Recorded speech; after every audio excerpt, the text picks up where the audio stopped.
పురాతన కాలంలో భూమి సంపూర్ణంగా ఆకుపచ్చ అడవులు, మినుగురుల నదులు, నీలి సముద్రాలతో నిండినది. ఆ సృష్టి మధ్యలో ప్రత్యక్షమయ్యెను భూమి తల్లి పృథ్వీదేవి. ఆమె హృదయంలో ఒక పవిత్ర రత్నం ఉన్నది, జీవన రత్నం. అదే జీవానికి జీవం, ప్రకృతికి ప్రాణం ఇచ్చేది.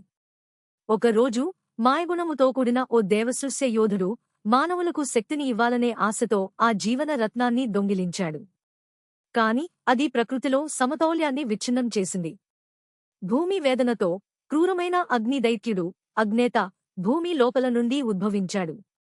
సముద్రాలను విషపూరితం చేశాడు, భూమిని బూడిదగా మార్చాడు. అతడు తన ముసలిపట్టి ఆ రత్నమును కోల్పోయి చివరకు సముద్ర తీర ప్రాంతమైన ఎస్లో మృగింపయ్యాడు. ఆ సమీప గ్రామమైన అగరికాలో ఓ ధైర్యవంతమైన బాలిక మీరా జన్మించింది. చిన్నప్పటినుండి ఆమె సముద్రాన్ని ప్రేమించింది. అలలు ఆమెతో మౌన సంభాషణలు సాగించేవి, నక్షత్ర వెలుగు ఆమెను ఆకర్షించేది. కాని ఆమె తండ్రి దేవరాజు, గ్రామ పెద్ద, సముద్రాన్ని భయంతో చూశాడు. సముద్రం ధన సంపదలతో నిండినదని, కాని దాన్ని దాటిపోవడం నిషిద్ధమని నమ్మకం ఒక్క వత్సలమ్మ, ఆమె ప్రపూజామ్మ మాత్రమే ఆమెను ప్రోత్సహించింది. పృథ్వీదేవి, జీవన రత్నం, ధైర్యవంతుల కథలు చెబుతూ మీరాలో ఆశ నింపింది. ఒకరోజు గ్రామంలో చేపలు కనిపించకపోవడం, పంటలు వాడిపోవడం మొదలయ్యాయి.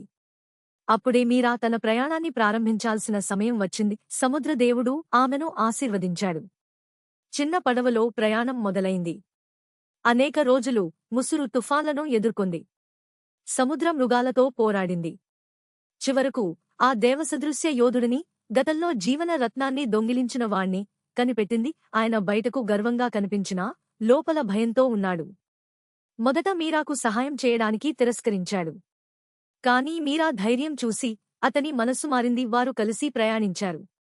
రంధక్ అనే వృక్ష ఆత్మ సహాయంతో యోధుడు తన ముసలిపట్టును తిరిగి పొందాడు. చివరికి వారు అగ్నేతను ఎదిరించారు. యోధుడు గాయపడ్డాడు.